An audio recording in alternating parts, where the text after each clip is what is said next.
Welcome to the Slop Farm. Enjoy the video. You begin now by locking in essentials.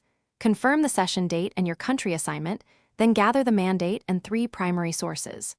Once done, sketch a 60-90-second opening policy statement with 3 clear pillars: problem, solution, and a short call to action. Make sure to tag priority topics and note allies. This immediate focus prevents wasted time. It gives you a usable script to refine during committee prep and sets the rhythm for negotiation. You now expand research into strategy. Map allies, rivals, and swing delegations, note their priorities and red lines. Next, turn each pillar into 4 evidence-backed points.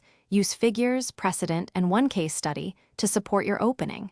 Then create a concessions matrix, what you can give versus what you must secure. Once that's set, write 2 draft amendments and rehearse rebuttals. This translation from research to bargaining is what wins votes and keeps you ready. You finish by rehearsing delivery with 3 timed runs. Tighten language, vary cadence, and mark natural pauses for applause or interruptions.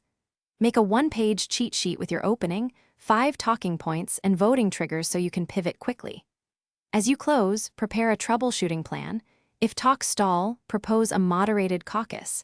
If coalition balks, offer a minor concession tied to non-essential wording. This final polish ensures you deliver confidently and solve common deadlocks. Thanks for watching. Consider subscribing if we helped you today.